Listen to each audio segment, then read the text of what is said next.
రాజకీయ వారసత్వం కోసం నేతలు ప్రయత్నాలు చేయడం సర్వసాధారణం. అందుకోసం ఎంత దూరమైనా సరే వెళ్లేందుకు రెడీ అవుతారు. ఎన్టీఆర్ ఫ్యామిలీ నుంచి మరో రాజకీయ వారసుడి కోసం తండ్రి తీవ్రంగా ప్రయత్నాలు చేస్తున్నారు. ఎన్టీఆర్ కుటుంబం నుంచి ఇప్పటికే 4 రాజకీయంలో ఉన్నారు. ఇప్పుడు మరో నేత కూడా తన అదృష్టం పరీక్షించుకునేందుకు తీవ్రంగా ప్రయత్నాలు చేస్తున్నారు. ఎన్టీఆర్ రాజకీయాల్లోకి వచ్చిన కొత్తల్లో ఆయనకి అన్ని విధాలుగా సహకరించిన వారిలో పెద్దలుడు దగ్గుబాటి వెంకటేశ్వరరావు ఒకరు. ఆ తర్వాత ఎన్టీఆర్ కేబినెట్లో చంద్రబాబు, దగ్గుబాటి మంత్రులుగా కూడా వ్యవహరించారు. ఆ తర్వాత 1995 నాటి పరిణామాల్లో చంద్రబాబు కేబినెట్లో కీలక మంత్రిగా కూడా వ్యవహరించారు. అయితే రాజకీయంగా చంద్రబాబుతో విభేదించిన దగ్గుబాటి వేరే కుంపటి పెట్టుకున్నారు. 2004లో దగ్గుబాటి వెంకటేశ్వరరావు సతీమణి పురంధేశ్వరి కాంగ్రెస్ పార్టీలో చేరి వరుసగా 2 సార్లు ఎంపీగా గెలిచారు. మన్మోహన్ సింగ్ ప్రభుత్వంలో మంత్రిగా కూడా వ్యవహరించారు. అయితే రాష్ట్ర విభజన తర్వాత పరిస్థితి మారిపోయింది. పురంధేశ్వరి బీజేపీలో చేరారు. 2024 ఎన్నికల్లో రాజమండ్రి నుండి పోటీ చేసి మరోసారి ఎంపీగా గెలిచారు. అయితే ఇదే సమయంలో తమ రాజకీయ వారసుని కోసం దగ్గుబాటి దంపతులు తీవ్రంగా ప్రయత్నాలు చేస్తూనే ఉన్నారు.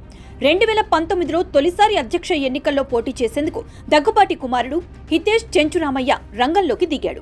వైసీపీ తరపున పర్చూరు నుంచి పోటీ చేసేందుకు రెడీ అయిన హితేష్కి ఎన్నికల సంఘం షాక్ ఇచ్చింది. అమెరికా పౌరసత్వం కావడంతో హితేష్కి పోటీ చేసే అవకాశం లేకుండా పోయింది. దీంతో హితేష్ రాజకీయ ప్రయాణానికి బ్రేకులు పడ్డాయి. ఇక పురంధేశ్వరి బీజేపీ ఏపీ అధ్యక్షురాలిగా బాధ్యతలు చేపట్టడం, ప్రస్తుతం ఎన్డీఏ కూటమిలో టీడీపీ భాగస్వామ్యం కావడంతో హితేష్ని మరోసారి ఎన్నికల గోదాలో దింపేందుకు దగ్గుబాటి ప్రయత్నాలు మొదలుపెట్టారు. అయితే ఈసారి బీజేపీ లేదా టీడీపీ తరపున చట్టసభకు ఎన్నికవ్వాలనేది హితేష్ ప్లాన్. అందులో భాగంగానే 2 రోజుల క్రితం చంద్రబాబుతో దగ్గుబాటి వెంకటేశ్వరరావు భేటీ అయినట్లు తెలుస్తోంది. వాస్తవానికి వీరిద్దరూ తోడళ్లులు అయినప్పటికీ ముఖాముఖి పలకరింపులు చాలా తక్కువ. దగ్గుబాటికి ఆపరేషన్ అయినప్పుడు ఆసుపత్రికి వెళ్లి పరామర్శించారు చంద్రబాబు. ఇక అప్పుడప్పుడు కుటుంబ ఫంక్షన్లలో కలవటం తప్ప వారిద్దరూ కలిసిన సందర్భాలు లేవు.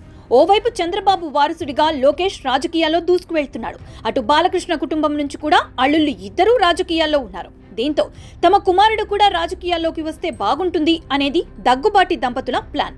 ఇదే విషయంపై ఇటీవల చంద్రబాబుతో కలిసినప్పుడు దగ్గుబాటి హితేష్ ప్రస్తావన చేసినట్లు సన్నిహితులు చెప్తున్నారు.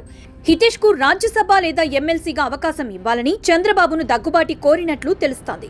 ఇందుకు చంద్రబాబు కూడా సానుకూలంగా స్పందించినట్లు సమాచారం. మరి హితేష్ కి చంద్రబాబు అవకాశం ఇస్తే ఎన్టీఆర్ ఫ్యామిలీ నుంచి మరో వారసుడు రాజకీయాల్లోకి వచ్చినట్టే అవుతుంది.